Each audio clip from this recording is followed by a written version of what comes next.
Assume a weight of 50 pounds is placed on a board at a station or a point 100 inches from the down. 100 inches, right? The downward force of the weight can be determined by multiplying 50 by 100 inches. So, just like here, 50 times 100 equals 5,000 inch-pounds.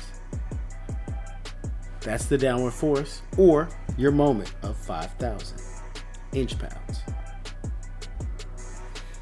Okay, so now we're looking at this as an example to understand how the balance works. So establish balance, a total of 5,000 inch-pounds must be applied to the other end of the board. Any combination of weight and distance which, when multiplied, produces the 5,000 pounds, because we know that on the right side, 100 times 50, so 100 times 50 inches pounds equals 5,000 inch pounds.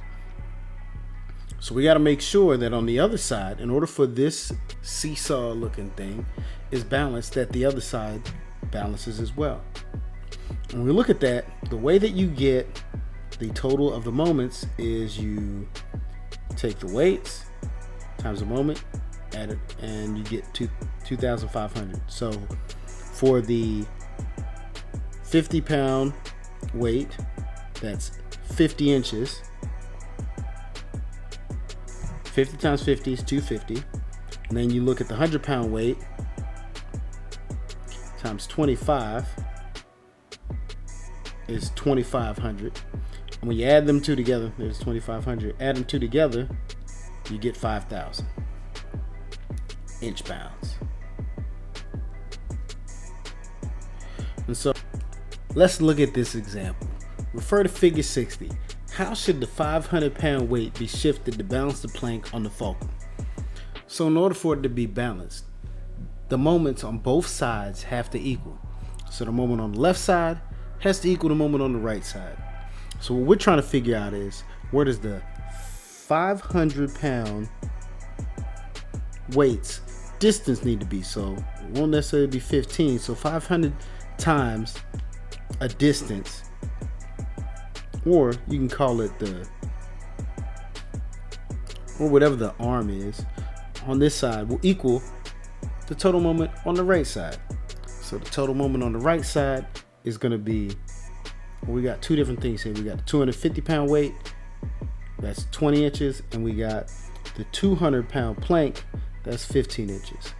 So we'll do 250 times 20 equals 5,000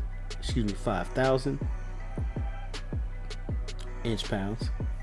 And then we have 200 pounds times 15 equals 3,000. Now we add it all up and we get 8,000 inch pounds on the right side as the moment. So the moment equals 8,000. So now we take a look back on the left side. And so 500 times a number A equals 8,000. We use some algebra. Divide both sides by 500. That cancels out.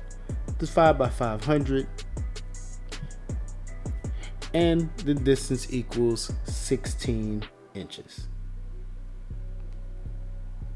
So the distance and the answer is 16. Boom. All right, let's take a look at figure 61.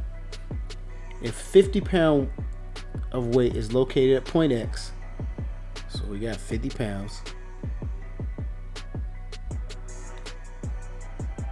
and 100 pounds on point Z, 100 pounds on point Z, how much weight must be located at point Y to balance it? Question mark. Why? So once again, in order for this to balance, the moment on the right side has to equal the moment on the left side. excuse me, moment on the left side needs to match the moment on the right side. Left and right. Cool. So what's the moment on the right side? Moment on the right side is 100 pounds times 100 inches. So we get 10,000 equals the moment. So now we got to make the left side's moment equal 10,000. How do we do that? Well, we know that 50 times 50, so this times this, equals 2,500. And so we need to add 2,500 plus the moment of whatever y is. And so 2,500 plus y times 25 should equal 10,000. So minus 2,500 from both sides. So minus 2,500 minus 2,500. You end up with, moving this down, we end up with y times 25 equals 7,500. Now do some more algebra. Divide by 25, divide by 25, and y equals 300.